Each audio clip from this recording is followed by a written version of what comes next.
اعوذ باللہ من الشیطان الرجیم بسم اللہ الرحمن الرحیم وَلَقَدْ اور لا ضرور قد ہے اور ضرور ہے اور بے شک ہم نے عطا کی نہ ہم نے کہا آپ کو بے شک ہم نے عطا فرمائی ہیں آپ کو سب اصحاب من المثانی آیتیں بے شک ہم نے عطا فرمائی ہیں آپ کو 7 آیتیں والقرآن بار بار پڑھنے والی مثانی بار بار پڑھی جاتی ہیں والقرآن اور قرآن نے عظیم بھی بے شک ہم نے عطا فرمائی ہیں آپ کو 7 آیتیں جو بار بار پڑھی جاتی ہیں والقرآن اور قرآن عظیم بھی لا تمدن ای نہیں کا ای نہیں آنکھیں کا اپنی آنکھیں لا نہ تمدن نہ اٹھا کر بھی دیکھیں اپنی آنکھوں کو الا مگر ما متعنا الا طرف اس چیز کی طرف ما جو متعنا جو ہم نے آپ کو معلوم بتا دیا یا جو ہم نے لطف اندوز کیا جن چیزوں سے ازواجم منہم ان کے مختلف طبقوں کو اپنی اٹھا کر بھی نہ دیکھیے ان اموال کی طرف جن سے ہم نے لطف اندوز کیا ان کے مختلف طبقوں کو اور لانا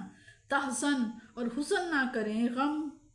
نہ کریں رنجیدہ نہ ہوں علیہم ان پر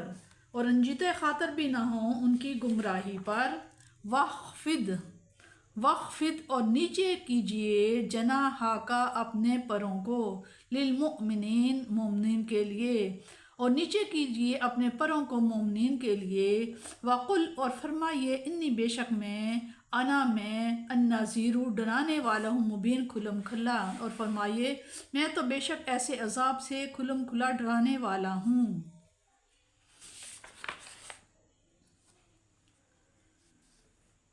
حضرت ابن عباس نے اس کی وجہ تسمیہ یہ بتائی ہے کہ اسے نماز میں دہرایا جاتا ہے اور ہر رکعت میں پڑھا جاتا ہے اور اس کی وجہ یہ بھی مذکور ہے کہ یہ 2 بار نازل ہوئی، ایک دفعہ مکہ مکرمہ میں اور دوسری دفعہ مدینہ منورہ میں۔ سورہ فاتحہ آیت کا مطلب یہ ہے کہ اے حبیب صلی اللہ علیہ وسلم ہم نے آپ کو جو نعمت لازوال بخشی ہے